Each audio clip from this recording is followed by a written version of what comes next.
What's up? It's your boy Kieran coming at you from Saigon, Vietnam with another fucking vlog. Today I want to talk about how I got a teaching job in Vietnam, even though I don't speak Vietnamese like at all. Had no qualifications, no experience, wasn't even willing to lie about those things, and yet was teaching solidly for a year and a half. Also, no work visa.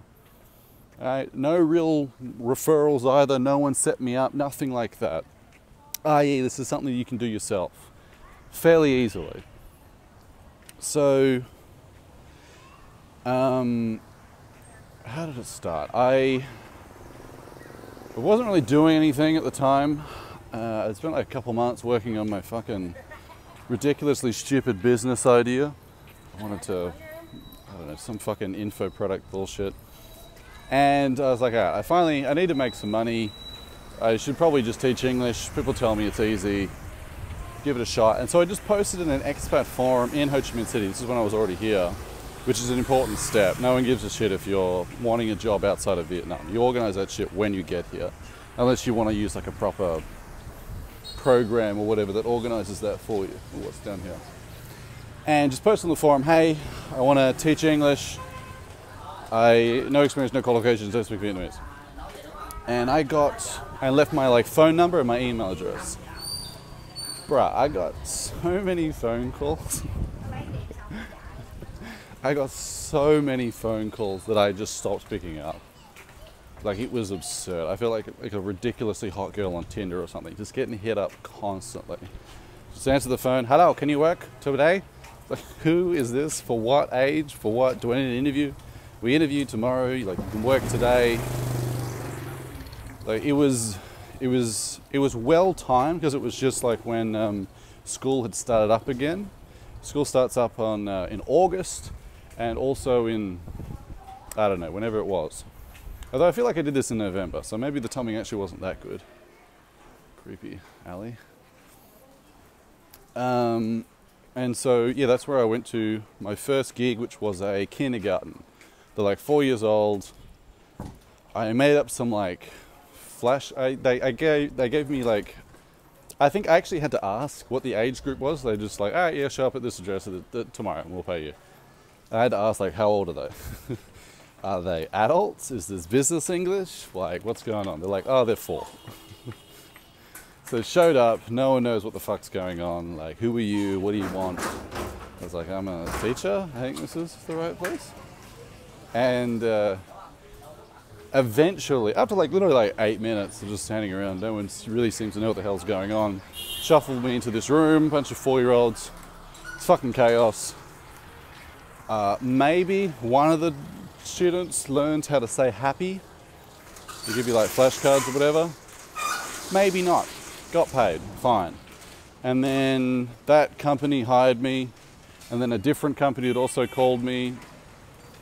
This time they wanted me to work the day before they interviewed me, but I couldn't, so I ended up actually interviewing.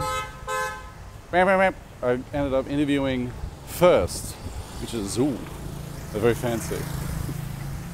And in that interview, the guy just asked me questions. The guy just asked me questions that were very obvious in my resume, if you'd actually bothered to read the resume. Where are you from? What is your name? What is your university degree in? Quick aside, so they like you to have a university degree. Doesn't matter what it's in, they just like you to have it. They also like you to be white, but that's a controversial thing for me to say. And so I got a friend of mine to Photoshop my degree.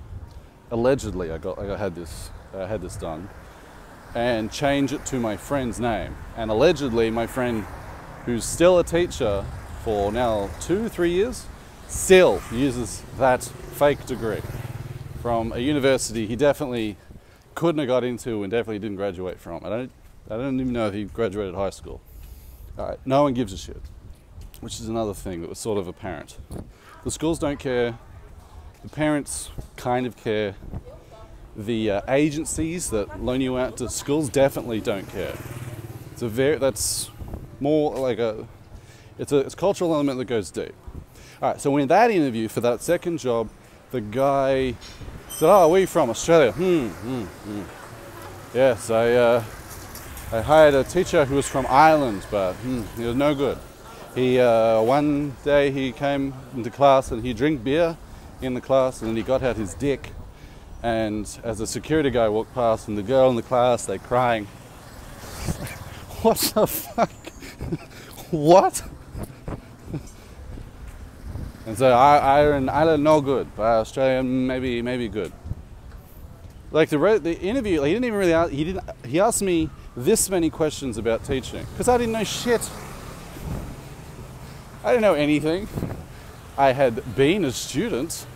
I didn't know what integrated teaching was. I didn't know anything. I didn't know how to lesson plan. I didn't know shit.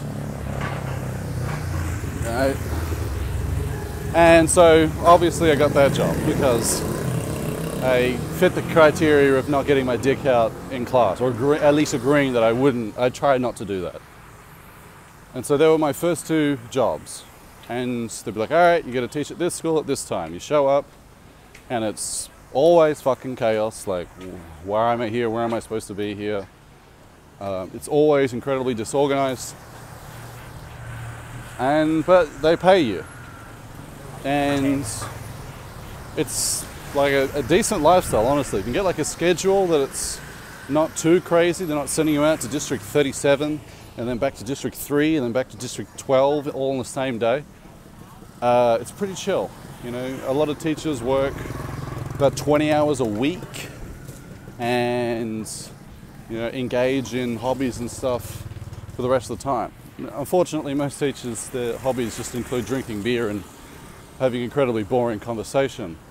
But like, if you really want like a sort of a chill job and want to experience a different culture and get out of your comfort zone, a real fucking easy way to do it is just get involved in teaching, and then eventually you can get out of the shitty agency work and start working at like a better school. I started working for YOLA, which teaches you how to do teaches students how to pass international English language exams, IELTS, and they run a bit better. But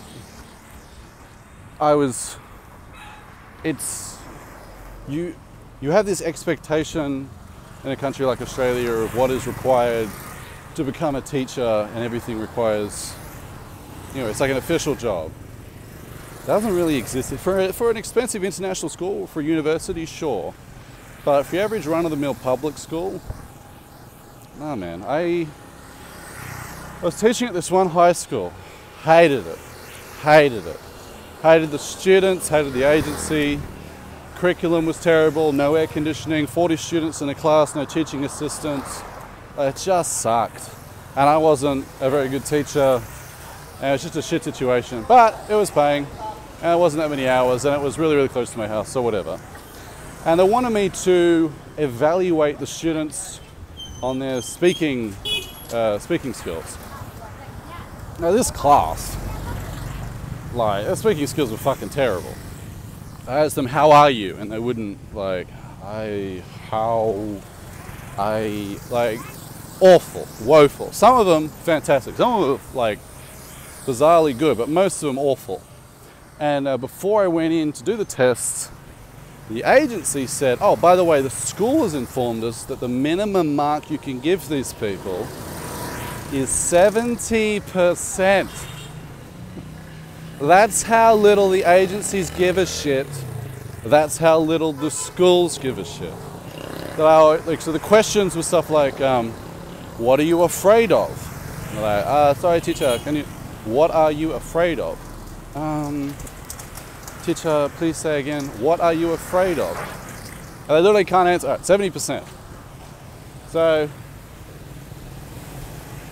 if you don't know what the fuck you're doing with your life, if you want to make a change, if you want to experience a radically different culture that you can find in the Socialist Republic of Vietnam, and you want to really get out of your comfort zone, I would moderately recommend get a gig teaching English in Vietnam, even if you don't have qualifications experience, a degree or anything. They like you to have a TEFL certificate, but the agencies are more than willing to lie on your behalf to schools about it. They like you to have a university degree, but they won't really give a shit if you fake it, because they don't care. So there's my incredibly inspiring and uplifting pep talk for today. Try it out, let me know. There are some like decent programs here if you want to be like a good teacher. You want to take a CELTA course, or try out Alex Stevenson's Ninja program. You can actually be like a kind of a competent teacher and actually work at decent schools. But it's up to you.